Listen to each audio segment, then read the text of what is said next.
세계적으로 아름다운 건물들이 굉장히 많이 있습니다. 대표적으로 아람브라의 궁전, 뭐 베르사유의 궁전, 그다음에 오페라 하우스, 그 피사의 뭐 사탑이라든지 버킹엄 궁전, 그리고 이집트의 뭐 피라미드 등을 이제 대표적인 아름다운 건물들로 꼽습니다. 또 그런가 하면은 세계적으로 아름다운 교회 건축 교회당도 굉장히 많이 있습니다.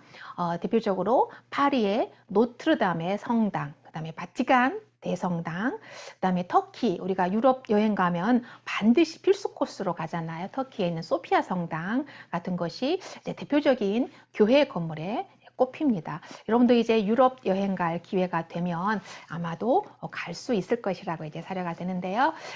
우리가 교회 역사에서 가장 처음으로 지어진 이 교회 건물이 바로 솔로몬 성전입니다. 우리가 지금 이제 열왕기상을 통해서 이 솔로몬 성전에 대해서 이제 계속해서 주일마다 말씀을 나누고 있는데, 이제 이 솔로몬 성전은요, 이스라엘 백성이 이집트에서 탈출한 지 480년이 되었던 해에 솔로몬이 성전 건축을 이제 시작을 합니다. 자, 여러분, 이 솔로몬 성전이 어디에 지어졌는지 아세요?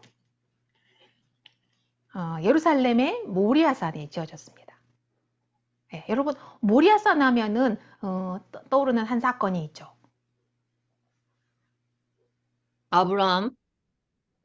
아브라함, 맞아요.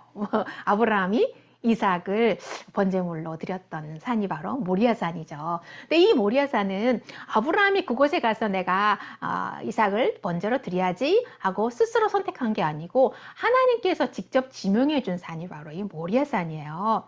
그런데 그곳에 또 신기하게도 최초로 솔로몬 성전이 지어졌다는 것이 놀랍고 신기한 일이잖아요.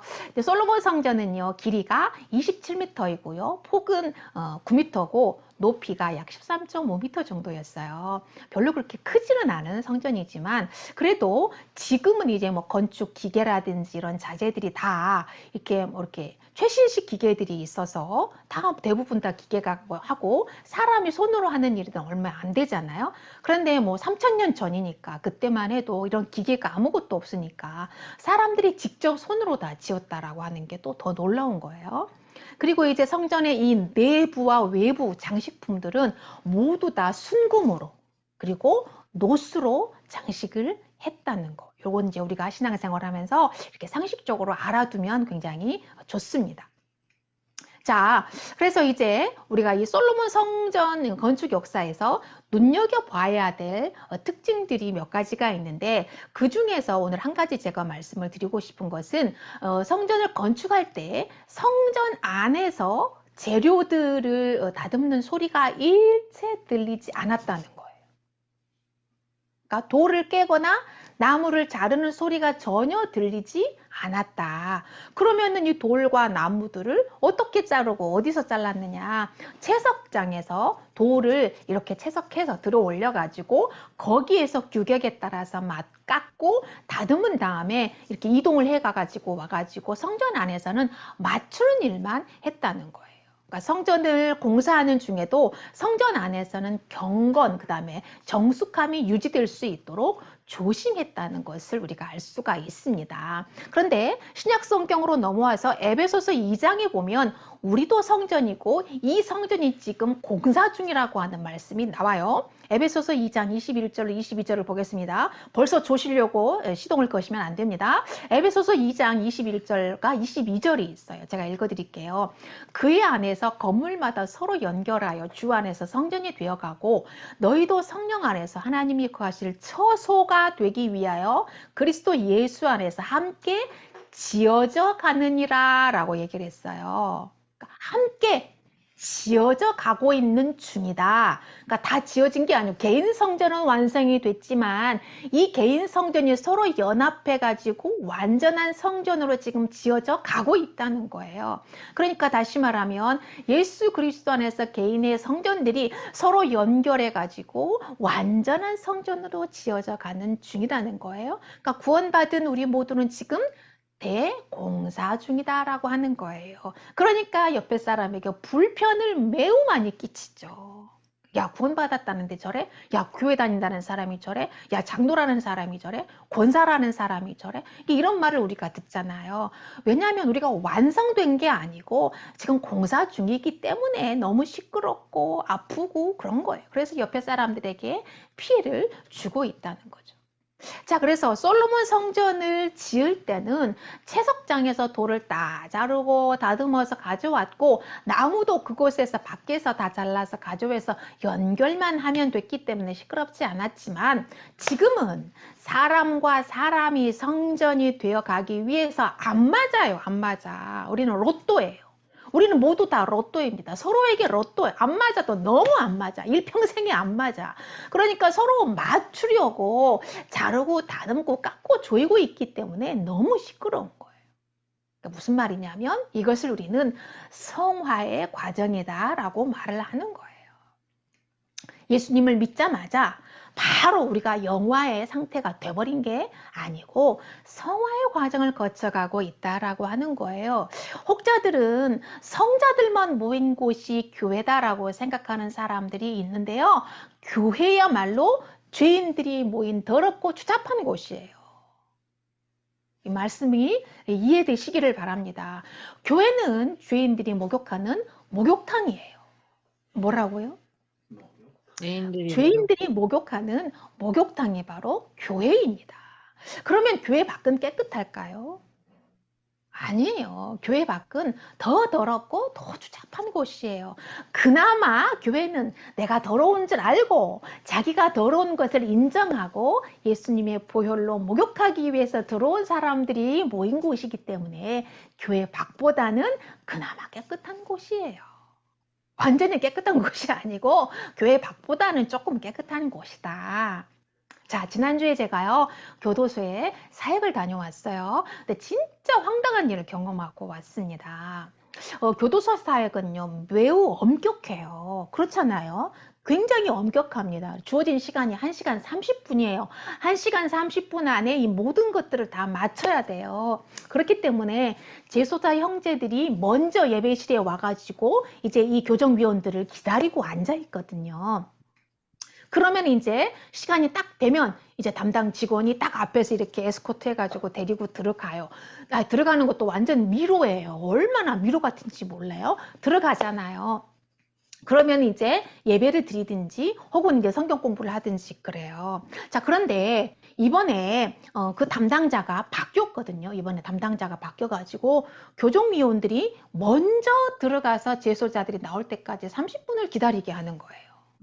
이런 역사가 없거든요. 이런 일을 절대 하면 안 되거든요. 그럼 벌써 1시간 30분을 까먹은 거잖아요. 1시간밖에 이제 우리에게 주어진 시간이 없는 거잖아요. 거기까지는 참을 수가 있어요. 거기까지 참을 수가 있었는데 문제는 뭐냐면 그때 이제 예배를 마치고 어떤 한 형제가 예배를 너무너무 사모하고 또 예배를 드리고 싶어하는 한 형제가 있다는 거예요. 그래서 다음 예배부터는 그 형제도 같이 예배에 참석하겠다고 이제 그렇게 얘기를 하더라고요. 그러자 이제 그 담당 직원이 뒤에서 이제 지켜보고 있거든요. 그러자 아까 그 담당 직원이 뒤에서 지켜보고 있더니 딱 말을 그냥 끊고 들어오는 거예요. 아니다. 내가 그 사람, 그 형제를 1대1로 상담해 본 뒤에 결정하겠다는 거예요.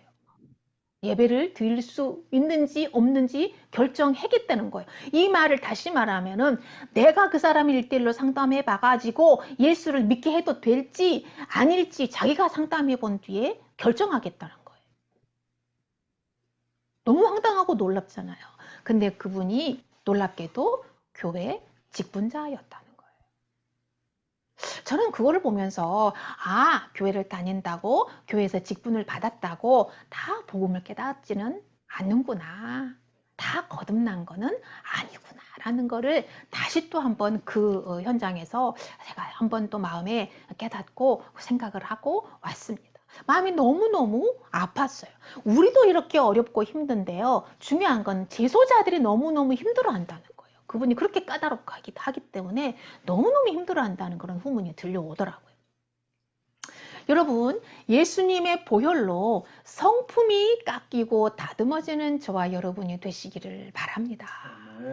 말씀의 칼날에 날마다 깎이고 다듬어져서 반듯한 재료로 성전의 한 모퉁이를 담당하는 저와 여러분이 되시기를 축복합니다.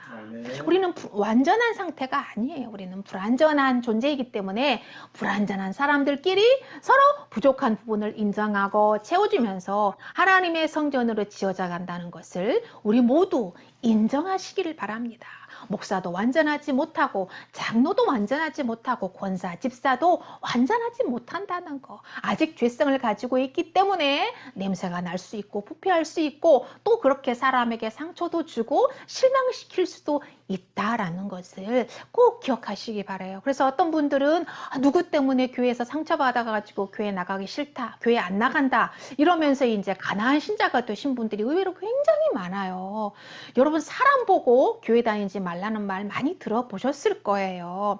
반드시 여러분 기억하셔야 돼요. 사람은 사람일 수밖에 없고 불완전하다. 그래서 사람 보고 상처받으면 여러분만 손해입니다. 우리만 손해인 거예요. 사람 보지 마시고 하나님 바라보고 예수 그리스도의 십자가를 바라보고 교회를 다니시기를 바랍니다. 자, 성전이 완공됐어요. 성전이 이제 완공이 되자 솔로몬 왕은 가장 먼저 주의 언약궤를 성전에 드리기 위해서 이스라엘의 장로들과 모든 지파의 남자들을 그 다음에 지도자들을 다 불러 모았습니다. 왜 소집을 했냐면은 언약궤가 성전으로 이제 들어올 때 하나님께 제사 드리기 위해서 다 남자들을 다 불러 모았어요. 자, 우리 4절과 5절을 같이 읽도록 하겠어요. 4절 5절입니다. 여호와의 궤와 회막과 성막 안에 모든 거룩한 기구들을 메고 올라가되 제사장과 레위 사람이 그것들을 메고 올라가매 솔로몬 왕과 그 앞에 모인 이스라엘 회중이 그와 함께 그 궤 앞에 있어 양과 소로 제사를 지냈으니 그 수가 많아 기록할 수도 없고 셀 수도 없었더라. 자, 여러분, 우리가 반드시 생각해야 될 것은 지금 구약의 제사예요. 구약의 제사는 우리처럼 이렇게 그냥 앉아서 예배 드리는 것이 아니고 반드시 제물을 잡아서 드리는 제사라는 것을 기본적으로 베이스에 깔고 지금 이거 성경을 이해를 하셔야 돼요.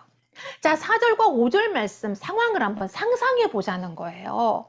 제사장들이 성막과 언약궤와 성막 안에 있는 아름다운 기구들을 다 어깨에다 메고 성전을 향해 들어오고 있어요. 그러니까 남자들은 셀 수도 없고 기록할 수도 없는 소와 양과 이 제물들을 잡아요. 잡고 각을 뜨고 껍질을 벗기면서 제사를 드리고 있다는 거예요. 자, 그걸 지금 상상을 하셔야 된다는 거예요. 그래서 오늘 이 말씀 가운데 하나님께서 우리에게 주시는 몇 가지 메시지가 있습니다. 첫 번째, 하나님이 죄인에게 들어오신 사건이 가장 쇼킹한 이벤트입니다. 제사장들이 메고 들어온 성막, 언약궤 성막의 기구들은 다 하나님, 예수님을 상징하는 거예요. 여기서 우리가 오해하지 말아야 할 것은 마치 하나님이 그동안은 보이지 않는 저 먼 곳에 계시다가 드디어 성전이 완공되니까 이스라엘 안으로 들어오신 것이라고 보면 안 된다는 거예요. 하나님은 항상 이스라엘 가운데 계셨어요. 성막 가운데다, 아니 이스라엘 지파 가운데다 성막을 지으라고 그랬고 항상 이스라엘 가운데 이스라엘과 함께 동행하고 계셨다는 거예요. 중요한 건 하나님이 죄인 가운데 들어오셔서 죄인들과 함께 사셨다는 것이 굉장히 중요하다는 메시지입니다. 있을 수 없는 일이 지금 일어난 것입니다. 그렇다면 인간들은 어떻게 반응을 해야 할까요? 당연히 감사의 제물을 드려야 하고 셀 수 없도록 기록할 수도 없는 제물을 드리는 것이 당연한 거예요. 하나님이 죄인에게 오신 그 사건이 그 어떤 이벤트보다도 비교할 수 없는 강력한 이벤트이기 때문에 그런 거예요. 그러므로 하나님께 모든 것을 드려 경배를 드려야 하고 가장 값진 것을 드려서 예배를 드려야 하는 것입니다. 할렐루야. 어떤 이벤트가 생겼을 때 우리는 감사한금을 드리잖아요. 생일, 뭐 결혼기념일, 그리고 뭐 대학에 합격했어, 뭐 회사에 뭐 입사를 했어, 뭐 변호사 시험에 합격했어, 막 이러니면 특별히 막 감사 헌금에다가 막 하나님 변호사에 합격하게 해주셔서 감사합니다. 하나님 대학에 들어가게 해주셔서 감사합니다. 하나님 이 남자와 35년을 살게 해주셔서 감사합니다. 그러면서 감사헌금을 드리잖아요. 그리고 부활절에, 그 다음에 추수감사절에, 성탄절에 이렇게 절자가 붙었을 때만 특별히 이렇게 감사헌금을 드리는데 아니에요. 우리의 모든 삶, 모든 순간순간이 이벤트이고 기적입니다. 하나님이 우리에게 호흡을 주셨고 호흡을 유지시켜 주었기 때문에 우리가 지금 숨 쉬고 있는 거죠. 이 호흡을 하나님이 걷어가 버리면 우리는 시체가 되는 거예요. 그러므로 우리의 삶이 매 순간순간이 이벤트예요. 그러니까 저와 여러분은 매일 하나님께 감사 찬송을 드리고 감사 기도를 드리고 감사 헌금을 드려야 되는 거예요. 할렐루야. 우리가 어떻게 하나님을 만날 수가 있겠어요? 우리는 도저히 하나님 만날 수가 없습니다. 하나님이 우리를 찾아와 주셨기 때문에 하나님을 만날 수 있게 된 겁니다. 그런데 뭐가 아깝겠습니까? 여러분, 부모는요, 자식에게 주어도 더 주고 싶고 더 주고 싶은 게 부모의 마음이에요. 하나님의 마음이 바로 그 마음입니다. 그렇다면 받은 우리도 하나님의 그 은혜, 넘치는 은혜를 받은 우리도 하나님께 드려도 아깝지 않을 그런 믿음과 마음을 가지고 집 팔고 땅 팔고 전세금 빼서 다 드려도 아깝지 않을 그 갚을 수 없는 은혜를 받았기 때문에 다 드려도 아깝지 않은 믿음 마음을 가져야 된다는 거예요. 그러나 하나님은 절대로 그걸 원하지 않아요. 우리가 집 팔고 땅 팔고 전세금 빼가지고 하나님께 드리고 싶어 하지만 하나님은 절대 그걸 원하지 않습니다. 절대 못하게 막습니다. 그냥 네 마음만 다오. 그냥 네 마음만 다오. 심장을 달라는 것입니다. 사랑하는 성도 여러분, 구원이라는 이벤트는 빅뱅보다도 더 쇼킹한 이벤트입니다. 그래서 하나님께 아낌없이 드리고 내 마음에 가장 귀한 한 자리를 우리 하나님께 드리시기를 예수님의 이름으로 축복합니다. 아멘. 할렐루야. 두 번째로는요, 예수님이 우리 안에 들어오시자 축제가 회복되었다라고 하는 거예요. 제사장들이요, 언약궤와 성막과 성막 안에 있던 기구들을 어깨에 메고 예루살렘 성전으로 들어올 때 피가 흥건했습니다. 이게 무슨 말이에요? 여러분, 열왕기 저자가 온 백성이 셀 수도 없이 많은 재물을 잡아서 하나님께 드렸다는 부분을 강조하는 의미를 우리가 파악해야 돼요. 5절 말씀을 한 번 더 읽어보도록 합시다. 본문의 5절 말씀이에요. 시작. 솔로몬 왕과 그 앞에 모인 이스라엘 회중이 그와 함께 그 궤 앞에 있어 양과 소로 제사를 지냈으니 그 수가 많아 기록할 수도 없고 셀 수도 없었더라. 여러분, 제가 말씀드렸잖아요. 그 당시 구약의 제사는 양과 소, 짐승을 잡아서 죽여서 각을 뜨고 내장을 다 긁어내고 껍질을 벗겨서 태워서 하나님께 드리는 제사라고 말씀드렸잖아요. 그러니까 이 양과 소가 지금 그 앞에서 다 죽어가고 있다는 거예요. 그러니까 수많은 양과 소가 희생됐고 그리고 땅이 재물의 피로 시뻘겋게 물들었다라고 하는 거예요. 상상이 되시나요? 예, 상상이 되셔야 돼요. 이것은 무엇을 말하느냐 하면 단번에 영원한 제사를 이루실 하나님의 어린 양 예수님을 예표하는 사건이었어요. 그래서 세례 요한은 자기에게 세례를 받으러 오시는 예수님을 보고 이렇게 말했죠. 보라, 세상 죄를 지고 가는 하나님의 어린 양이다 라고 말했어요. 예수님은요, 갈보리 언덕으로 올라가실 때 피가 뚝뚝 떨어졌어요. 예수님이 한 발짝 한 발짝 옮길 때마다 그곳에 피 웅덩이가 생겼어요. 왜냐하면 밤새 예수님이 채찍에 맞고 내장이 파열돼 가지고요, 피를 쏟고 계셨거든요. 그래서 예루살렘에서 나와가지고 새빨간 피를 쏟으면서 갈보리 언덕까지 걸어가셨어요. 다시는 재물을 잡을 필요가 없도록 하기 위한 마지막 재물이셨고 마지막 피였습니다. 예수님의 생명과 죄인들의 죄를 맞바꾼 것이 바로 예수님의 고난 십자가의 죽음이었다라고 하는 거예요. 이스라엘 모든 백성이 언약궤가 예루살렘 성전으로 들어가자 이스라엘 모든 백성에게 축제가 열렸습니다. 할렐루야. 예수님이 우리 안으로 들어오자 죽었던 영혼이 살아나고 끊어졌던 하나님과의 관계가 회복됐습니다. 잃어버렸던 에덴을 다시 찾게 되었고 축제가 회복되었습니다. 그러므로 우리의 삶이 축제가 되어야 되는 거예요. 돈이 있는 사람만 축제를 하는 것이 아니고 부자들만 축제를 하는 것이 아니고 결혼식 때만 회갑잔치, 칠순잔치, 팔순잔치 때만 잔치, 파티, 축제하는 게 아니고 우리의 매일의 삶이 매 순간순간이 축제, 파티가 돼야 된다라고 하는 거예요. 할렐루야. 우리의 예배가 축제가 돼야 됩니다. 예배 때 찬양과 기도와 헌금을 아낌없이 드려서 하나님을 예배해야 돼요. 힘을 다해서 뜻을 다해서 목숨을 다해서 예배를 해야 되는 거예요. 감격이 넘치고 감사가 넘치고 행복이 넘치는 예배, 축제 예배가 돼야 되는 거예요. 할렐루야. 아멘. 그런데 여러분의 예배를 한번 돌아보시기를 바랍니다. 지금 그 축제 예배를 지금 드리고 있는지, 감격이 없고 감사가 없는 몸이 건조한 예배, 드라이한 예배, 세상 일에 함몰되어서 안식을 누리지 못하고 행복을 누리지 못하는 삶을 살고 있다면 여러분 이 시간 회복되시기를 예수님의 이름으로 선포합니다. 아멘. 여러분 일일 연속극을 많이 보셨을 거예요. 주말 드라마도 여러분 보실 거예요.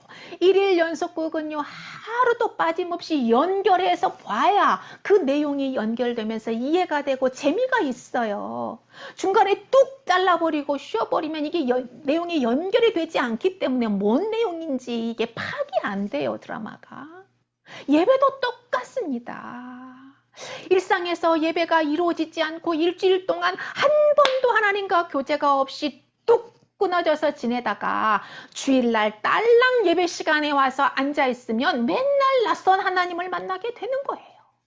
뭔 친척을 결혼식에 만나가지고 뭔 얘기를 해야 될지 뭔 얘기를 해야 될지 그냥 몰라가지고 대면하고 어색한 것처럼 이 똑같은 겁니다. 매일 만나고 자주 만나는 이웃 사촌보다도 못한 것이 먼 친척인 거예요. 하나님과의 관계가 바로 그렇게 되지는 않았는지 그런 관계, 먼 친척 같은 그런 관계는 아닌지 우리가 확인해보고 점검해봐야 된다라고 하는 거예요. 여러분 일상이 예배가 되고 일상이 예배가 되고 예배가 연결이 되어야 영성이 생기고 그 영성으로 살아간다는 것을 잊지 마시기를 바랍니다. 아멘. 영성이 하나도 없는데 영성이 회복되기를 바란다고 기도하는 거는 어불성설이 말도 안 되는 거죠. 그렇죠? 샘에 물이 있어야 거기다가 물을 계속해서 부어서 물이 넘치게 되는 것이지 영성이 1도 없는데 영성의 샘도 만들지 않았는데 영성이 회복되게 해달라고 기도하는 거는 말도 안 되는 거. 하나님이 이렇게 말씀하세요. 너 영성의 샘부터 만들어라. 하나님 로또 당첨되게 해주세요. 로또부터 사고나 말해라. 이런 거하고 똑같은 거예요. 어떤 여자 청년이 있는데요. 퇴근하면은요, 곧장 교회로 가가지고 막 3시간, 5시간씩 기도하고 사는 그런 루틴으로 지금 살아가고 있다는 얘기를 듣고 전 너무나 큰 도전을 받았어요. 어머, 목사인 나도 그렇게 못 살고 있는데 젊은 청년이 뭐 만날 것도 많고 돌아다닐 때도 많고 그냥 뭐 할 것도 많을 텐데 어떻게 그렇게 거룩한 영성을 가지고 살아가고 있는지 너무나 큰 도전을 받았어요. 근데 그 청년의 말이 더 놀라워요. 지금이 마지막 때가 아니라면은 나도 대충 살고 싶어. 대충 그까이 거 뭐 그냥 살다가 예수님 오실 때가 됐다 그러면 그때 그냥 긴장하고 막 철학기도 하고 금식기도 하고 막 그렇게 그냥 기도로 살고 싶지. 나도 대충 살고 싶어. 그런데 지금이 마지막 때라는 것을 알았기 때문에 나는 대충 못 살겠는 거야. 그래서 나는 하루라도 기도를 쉬고 싶지 않아. 기도를 못 쉬겠어. 이런 얘기를 듣고 전 너무나 충격적이었습니다. 세상에 우리나라에도 이렇게 거룩하고 이렇게 영성이 깊은 청년이 있다는 것을 듣고 너무나 놀라웠어요. 여러분, 처절하게 자신과 싸워서 영적인 습관을 만들지 않으면 영성의 삶을 살지 못합니다. 여러분도 예수님께 몰입해서 영적인 기쁨과 행복과 이 영적인 엑스터시를 경험하게 되기를 축복합니다. 여러분, 세상 일보다도 기도가 더 맛있고 예배가 더 맛있다는 것을 경험하게 되기를 축복합니다. 그래서 앉으면 예수님 이야기, 눈만 마주치면 예수님 이야기, 눈만 마주치면 기도에서 응답받은 이야기를 하는 여러분의 삶이 되시기를 축복합니다. 아멘. 세 번째로, 성전에 주님의 영광이 가득합니다. 드디어 성전 지성소 그룹들의 날개 아래에 언약궤를 들여놓았습니다. 다윗의 소원이 이루어진 거예요. 다윗이 왜 성전을 짓기를 원했다고 말씀을 드렸죠? 지난주에 제가 말씀드렸잖아요. 나는 의리의리 빛과 번쩍한 왕궁에 살고 있는데 하나님의 언약궤는 다 쓰러져가는 허접한 성막에 서 있는 것이 너무 마음이 아파가지고 하나님께 성전을 지어서 언약궤를 그 성전에다가 들여놓고 싶다고 하나님께 기도했다 그랬잖아요. 그래서 성전 건축의 출발이 바로 언약궤를 성전 안에 들여놓고 싶었기 때문에 성전이 출발된 겁니다. 그러자 놀라운 일이 벌어졌어요. 우리 10절 11절을 읽도록 하겠습니다. 본문 10절 11절을 읽겠어요. 시작. 제사장이 성소에서 나올 때에 구름이 여호와의 성전에 가득하매 제사장이 그 구름으로 말미암아 능히 서서 섬기지 못하였으니 이는 여호와의 영광이 여호와의 성전에 가득함이었더라. 아멘. 아멘. 성경에서 나오는 구름은요, 주님의 영광을 상징합니다. 구름이 가득했대요. 이 제사장이 성소에서 언약궤를 놓고 나올 때 구름이 여호와의 성전에 가득해가지고 제사장들이 도대체가 움직일 수가 없었다는 거예요. 지성소는 성전 안에서도 가장 거룩한 곳이에요. 이 가장 거룩한 지성소에 언약궤를 들여놓자 주님의 영광이 성전에 가득 차가지고 제사장들이 움직일 수가 없었습니다. 주님의 영광이 성전에 충만해서 앞이 보이지 않았다는 거예요. 예수님을 구주로 믿고 거듭나면 세상과 나는 간 곳 없고 구속한 주만 보이게 된다라는 찬송이 있습니다. 이것이 나의 간증이요 이것이 나의 찬송일세. 나 사는 동안 주님만 간증하고 주님만 찬송하겠다라고 하는 것이 찬송가입니다. 죄인이 예수님을 구주로 믿으면 하나님의 눈에는요, 죄가 안 보여요. 우리의 죄는 안 보이고 예수님만 보입니다. 그래서 하나님이 우리가 드리는 예배를 받아주시고 하나님의 영광을 충만하게 덮어주시고 충만하게 채워주시는 거예요. 우리가 잘나서 똑똑해서 헌금을 많이 드려서가 아니에요. 그런 거 절대 하나님 보시지 않아요. 오직 하나님이 보는 거는 예수님으로 옷을 입었느냐 아니냐, 그것을 보고 판단하는 거예요. 여러분, 창세기 27장에 보면은요, 이런 말이 나와요. 이삭이 이제 나이가 많아가지고요, 죽을 날이 가까웠어요. 그래서 장남 에서를 부릅니다. 그래서 아비를 위하여서 에서야 이제 아버지가 곧 이제 천국에 갈 날이 가까운 것 같다. 그러니까 내가 너에게 이제 장자에게 주는 축복을 이제 내가 드디어 너에게 빌어줄 테니까 이 예배를 위해서 맛있는 별미를 좀 만들어 다오. 그러면 내가 그걸 맛있게 먹고 내가 너한테 축복을 빌어주겠다. 그러자 이제 에서가 사냥하러 산으로 달려갔어요. 그때 그 말을 문 밖에서 듣고 있던 아내 이 리브가가 얼른 별미를 만들어 가지고 야곱을 에서처럼 변장시켜 가지고 이삭 앞으로 들여보냅니다. 에서는 털이 많은 사람이었어요. 둘이 쌍둥이였는데 에서하고 애굽이 쌍둥이였는데 이란성 쌍둥이였던 거예요. 그러니까 에서는 털이 굉장히 뽀송뽀송하고 많은 사람이었는데 야곱은 맨들맨들한 사람이었어요. 그러니까 이 이삭 앞에 가면 야곱이 이제 들통이 나잖아요. 리브가의 속셈은 야곱에게 장자의 축복권을 받게 해주고 싶었던 거죠. 그러니까 리브가가 편애했던 거죠. 자, 그래서 야곱에게 에서의 옷을 입히고 염소털을 막 붙인 거예요. 얼굴하고 그 다음에 팔 이런 데다가 염소털을 붙여가지고 에서처럼 변장시킨 뒤에 이삭 앞으로 들여보냈습니다. 야곱이 아버지 이삭 앞에 가서 에서처럼 목소리를 내면서 에서인 척하자 이삭이 이상해. 아무래도 이상한 거예요. 그래서 이렇게 말을 해요. 창세기 27장 22절부터 23절을 제가 읽어드릴게요. 야곱이 그 아버지 이삭에게 가까이 가니 이삭이 만지며 이르되 음성은 야곱의 음성이나 손은 에서의 손이로다 하며 그의 손이 형 에서의 손과 같이 털이 있으므로 분별하지 못하고 축복하였더라 라고 나옵니다. 아무리 이 목소리를 에서처럼 변장한다고 막 이렇게 하긴 했지만은 목소리를 완벽하게 변장시키지는 못했어요. 여러분, 야곱은 에서가 아니기 때문에 아버지 앞에 나갈 자격이 없었습니다. 그렇지만 에서처럼 변장하고 아버지 앞에 나가서 에서의 축복을 받았던 거예요. 이게 무슨 말이냐면 하나님께 택함받지 않은 사람은 하나님 앞에 나갈 수가 없다는 것입니다.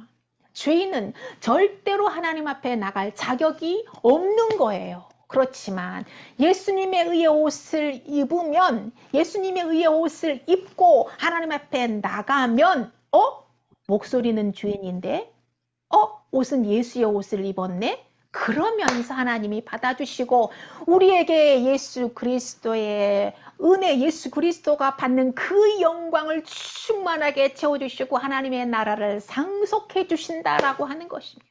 할렐루야. 그리고 우리 안에 하나님의 영광을 가득 채워주시는 거예요.